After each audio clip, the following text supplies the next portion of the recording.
साथियों, study with ship में आपका हार्दिक स्वागत है। अपन पिछली क्लास में बात की थी संसाधनों का वर्गीकरण, लेकिन संसाधनों का वर्गीकरण अन्य रूप से भी किया गया है, जैसे उत्पत्ति के आधार पर, समाप्यता के आधार पर, विकास के स्तर के आधार पर। तो आज बात करेंगे संसाधनों के वर्गीकरण के बारे में।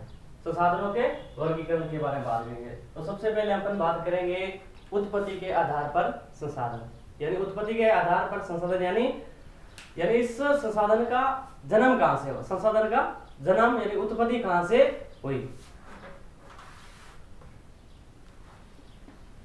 तो उत्पत्ति के आधार पर संसाधन के कितने भेद हैं? दो उपभेद हैं।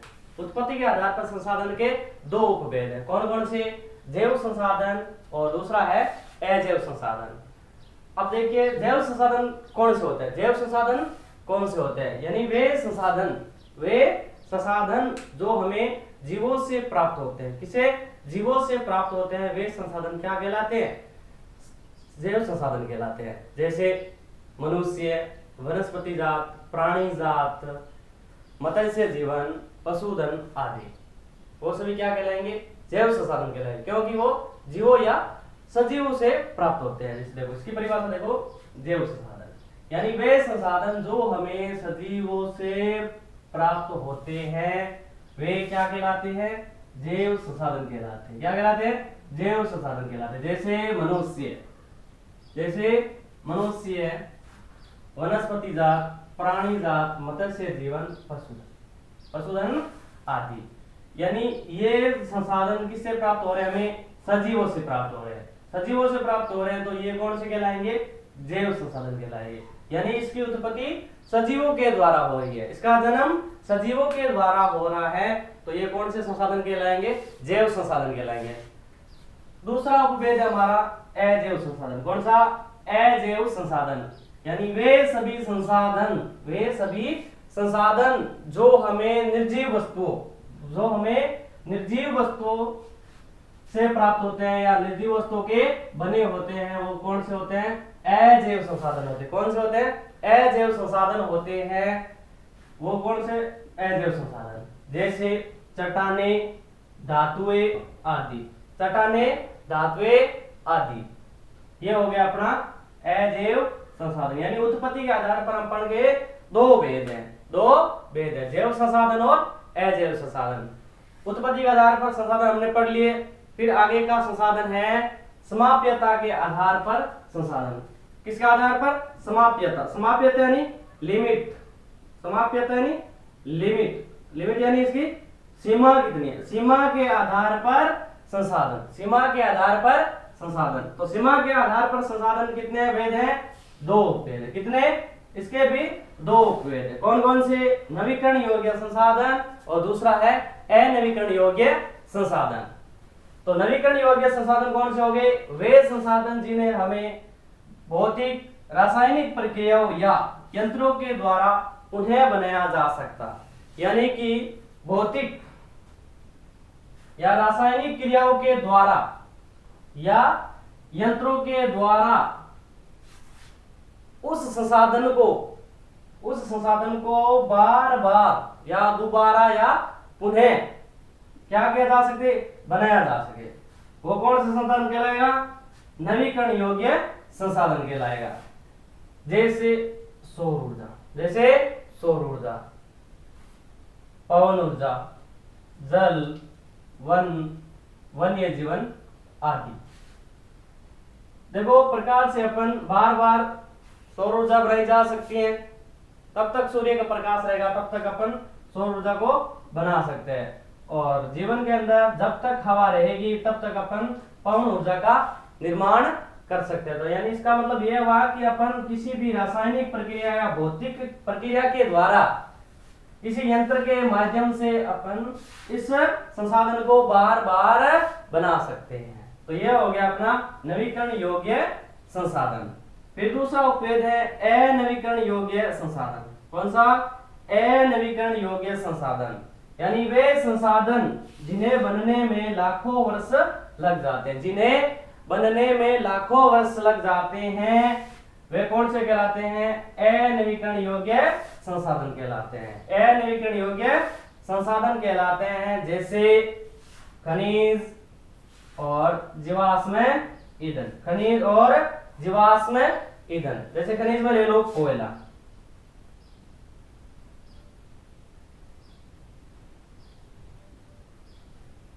कोयला ले लो, चाहे और कोई खनिज ले लो। और जीवाश्म ईंधन में पेट्रोलियम, प्राकृतिक गैस,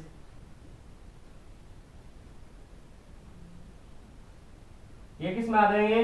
अनवीकरण योग्य संसाधन में आ गए। यानी कि अपन कोयला को एक बार प्रयोग में लेने के बाद कोयला क्या हो जाती है? राख हो जाती है। कोयला क्या हो जाती है? राख हो जाती है। और पेट्रोलियम एक बार बाइक में से फूंक दे तो वो खत्म हो जाता है। ऐसा तो है नहीं कि बाइक का पेट्रोल भरवा ले एक बार जिंदगी भर चलेगा, ऐसा तो है नहीं।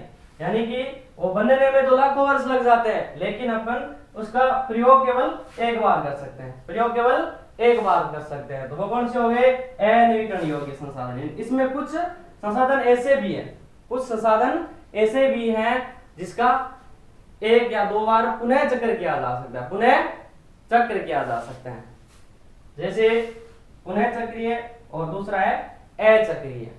एक तो है पुनः चक्रीय, दूसरा है अचक्रीय। पुनः चक्रीय में धातु आ जाएगी, धातु आ जाएगी। जैसे ले लो लोहा, कोई तांबा ले लिया, कोई लोहा ले लिया, तो उससे पहले एक बार धातु बना सकते हैं, फिर उसको गलाकर दूसरी बार भी धातु बना सकते हैं। तो वो तो हो गया पुनः चक्रीय और दूसरा होगा अचक्रीय। दूसरा हो गया अचक्रीय, जैसे जीवाश्म ईंधन, जीवाश्म ईंधन, इसको अपन दूसरी बार काम में नहीं ले सकते, दूसरी बार काम में नहीं ले सकते। जैसे जीवाश्म ईंधन, जीवाश्म ईंधन में प्राकृतिक गैस आ गई, प्राकृतिक गैस आ गई, तो उसको मान लो एक बार यूज कर लिया, एक बार यूज कर लिया, दोबारा उसका यूज नहीं कर सकते, दोबारा उसका यूज नहीं कर सकते। तो ये कि कौन से में आ गया?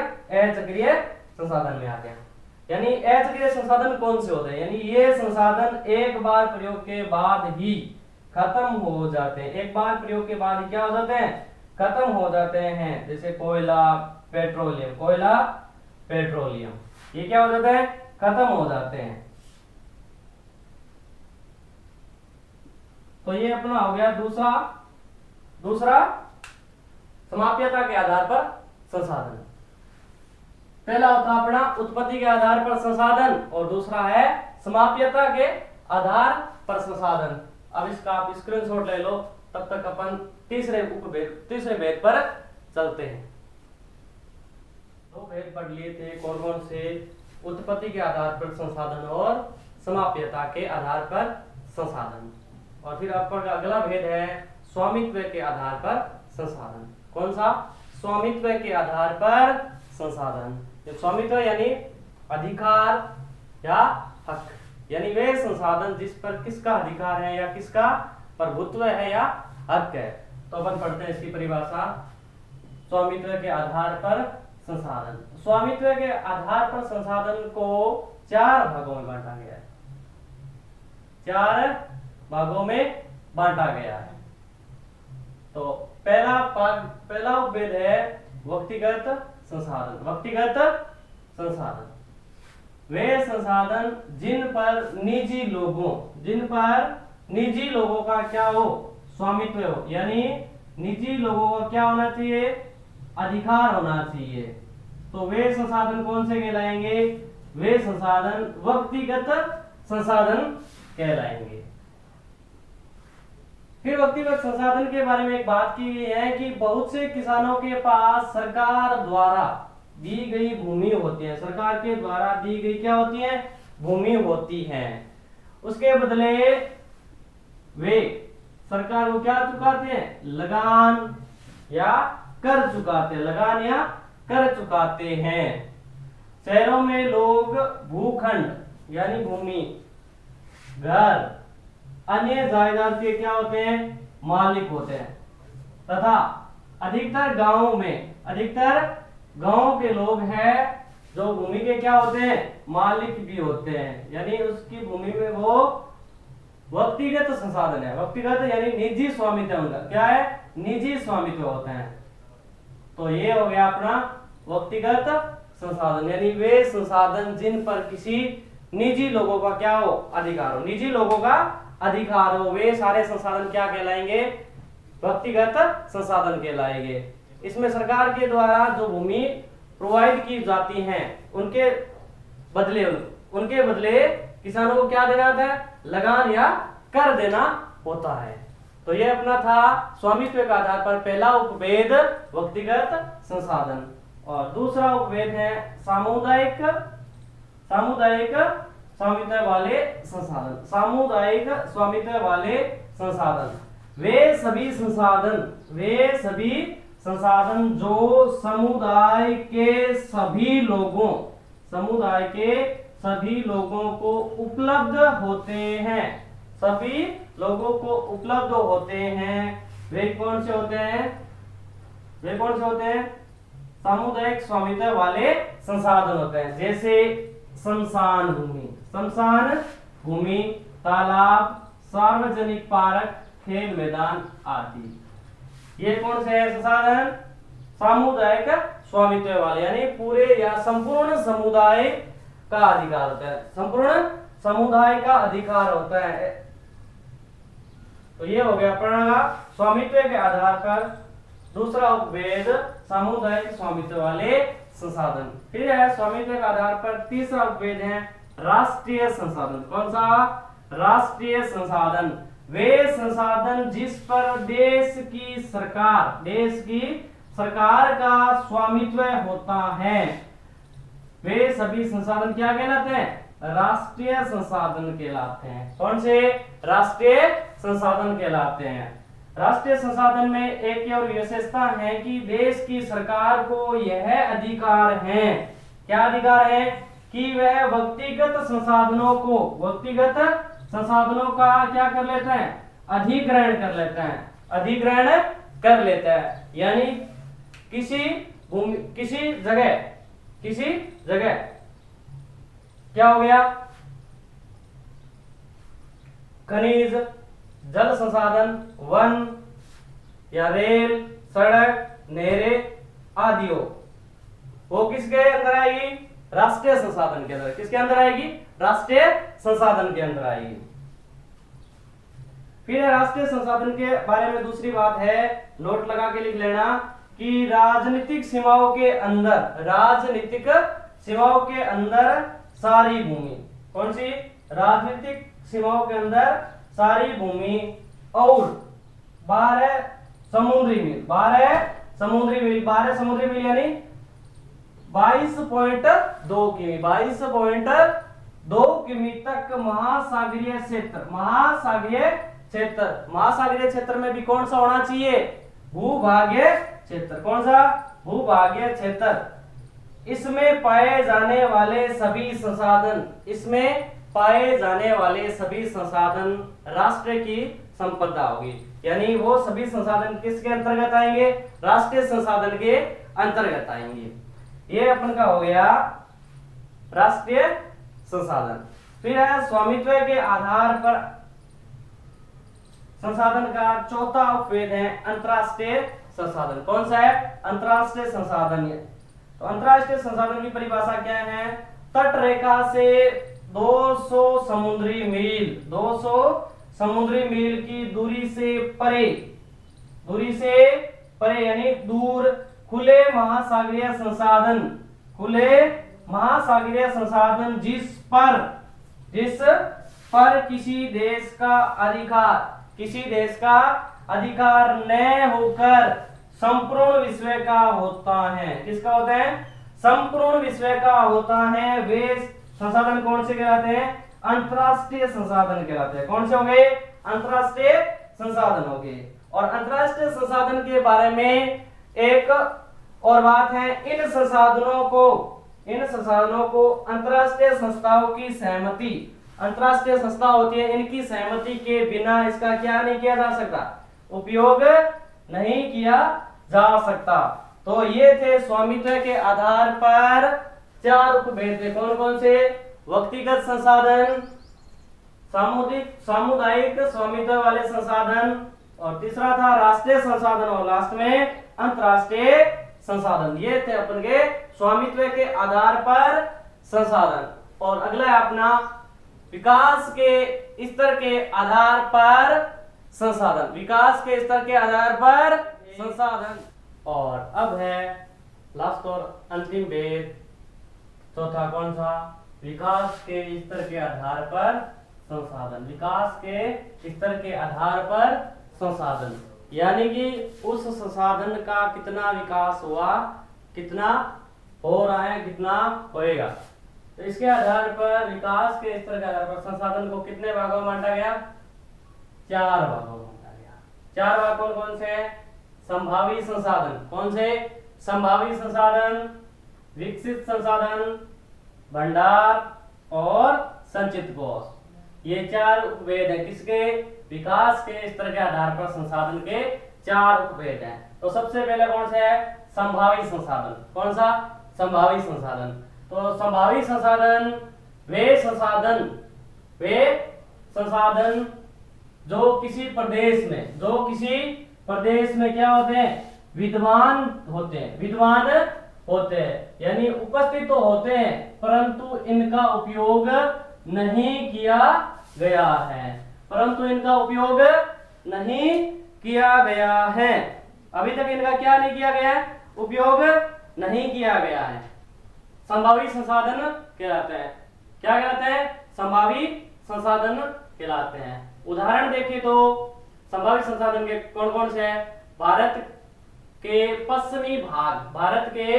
पश्चिमी भाग यानी कौन सा? विशेष करके राजस्थान व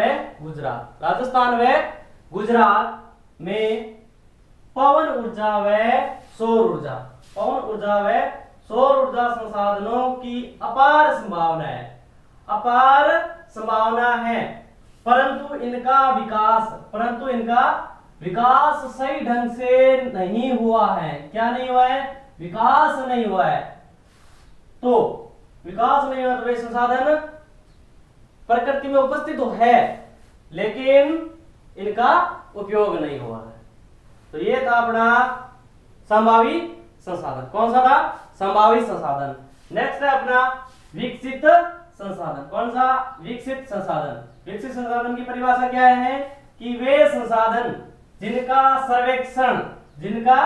सर्वेक्षण किया जा चुका है, यानी जांच तो की जा चुकी है और उनका उपयोग की गुणवत्ता और मात्रा भी क्या की जा चुकी है? निर्धारित की जा चुकी है। तो वे संसाधन क्या कहलाते हैं? वे संसाधन कहलाते हैं विकसित संसाधन, यानी उन संसाधनों का सर्वेक्षण किया जा चुका है, यानी संसाधन की उपयोगिता, मात्रा या गुणवत्ता का भी जांच की जा चुकी है। तो वो हो गए विकसित संसाधन। फिर है अपना तीसरा उपभेद भंडार। कौन सा? भंडार पर्यावरण में उपलब्ध वे पदार्थ जो मानव की आवश्यकताओं की पूर्ति कर सकते हैं, परंतु उपयुक्त प्रौद्योगिकी के अभाव में मानव की पहुंच से क्या है? बाहर है। तो वो कौन से कहलाएंगे? हमें भंडार कहलाएंगे। देखो एक उदाहरण दिया इसमें, जल दो ज्वलनशील गैसों, कौन कौन सी? हाइड्रोजन और ऑक्सीजन। हाइड्रोजन यानी H और ऑक्सीजन यानी O2 का क्या है? यौगिक है। क्या है? यौगिक है। यह ऊर्जा का मुख्य स्रोत बन सकता है, परंतु ऐसा नहीं है। क्यों? क्योंकि ऐसा करने के लिए हमारे पास तकनीक का क्या नहीं है? ज्ञान नहीं है। तकनीकी का ज्ञान नहीं है तो अपन इस जल को बना सकते हैं क्या? नहीं बना सकते। तो ये हो गया अपना भंडार। यानी पदार्थ तो आवश्यकताओं की पूर्ति कर सकते हैं लेकिन हमारे पास प्रौद्योगिकी ज्ञान नहीं है। इस कारण ये संसाधन भी नहीं है। संचित कोष, अगला कौन सा है? संचित कोष। यह संसाधन भंडार का ही हिस्सा है। किसका हिस्सा है? भंडार का ही हिस्सा है।